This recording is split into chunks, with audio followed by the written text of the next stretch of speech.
More massive breaking news coming out of Old Trafford this afternoon, with Manchester United making an official loan offer for PSG striker Kolo Muani. I will be bringing you all of the news on this video, but before we get into that, if this is your first time watching today, don't forget to subscribe bottom right hand corner and make sure to like the video. Let's try and see 500 likes on this episode. So, in usual fashion, I like to try and make my shows interactive. And the question is simple. Do you want to see Kolo Muani at Manchester United? Let me know your thoughts in the comment section below. I'll give you my thoughts in a couple of minutes' time. But first, let's bring you guys the news. So, this is being reported by David Ornstein, and it is also being reported by Fabrizio Romano as well. So you've got two of the biggest, probably the two biggest football journalists in world football at the moment. So, David Ornstein is reporting that Manchester United are now exploring a deal to sign Kolo Muani on loan from PSG. It says Manchester United interest has now been expressed, plus currently viewed as contenders, blah, blah, blah, blah, blah. It says that Manchester United regard 26-year-old PSG forward as one of the best versatile attackers available. There you go. So that's the first story. That's come up from, as I said, David Ornstein, who reports for The Athletic. And then you've also got Mr. Fabrizio Romano. Interestingly enough, Fabrizio Romano didn't get this exclusive story. It was David Ornstein. So David Ornstein put the story out first, and then a couple of minutes later, Fabrizio Romano put out a similar story. So Fabrizio Romano has said that Randal Kolo Muani is due to leave PSG this month with... he says Tottenham, Juventus and Manchester United well informed. So just to be very, very clear, as Fabrizio has said, and David Ornstein said as well, if you go on the full article, there are three clubs who have tried to sign Kolo Muani on loan. Manchester United, which is obviously the team we all support, I assume, if you're watching this video, Tottenham and Juventus. Now, apparently this Juventus approach for him doesn't affect the potential deal for Zirkzee, so you can kind of forget about that. That's not a problem. But in relation to Kolo Muani, how do I feel about this? I'm going to be honest, right? Earlier on today, we did a video on Vlahovic, obviously after the story broke that Juventus were trying to do a swap deal, Zirkzee for Vlahovic, and we spoke about that. Now, based on all the players we've been linked to, right, my current priority list, if you like, would be this. Would be Zirkzee number one. Number two would probably be Osimhen. Number three, I would probably say Vlahovic.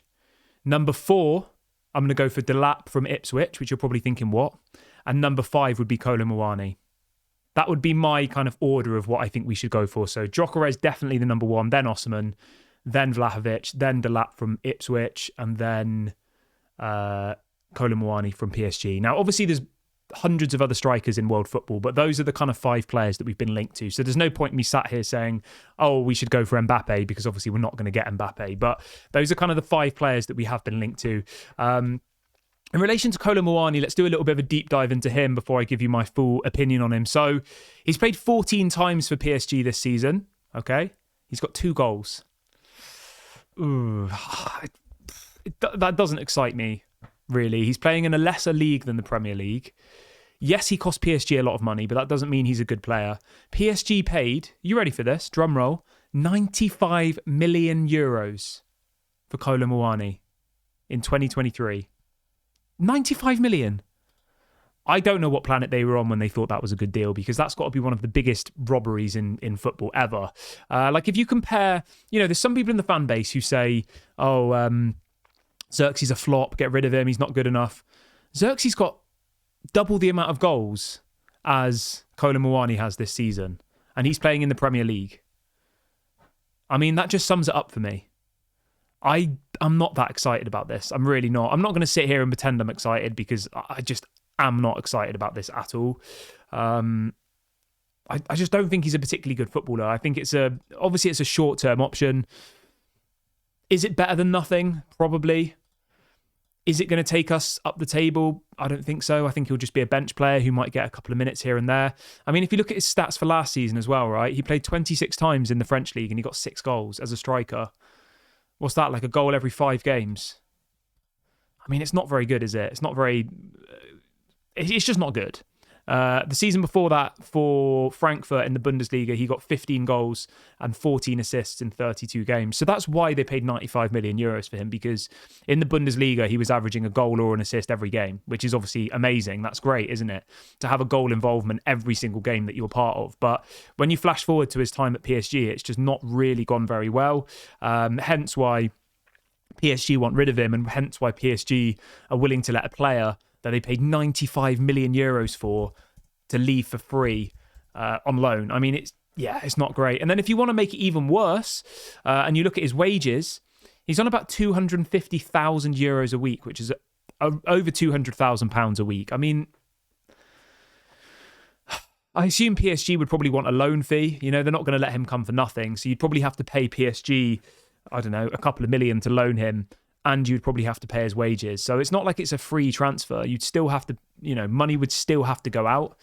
So for me personally, Kolo Muani to Manchester United, it's one that clearly is being worked on because David Ornstein and Fabrizio Romano have put this story out. But it's not one that I'm going to get that excited about. And, thinking about it now, is it any better than when we signed Weghorst?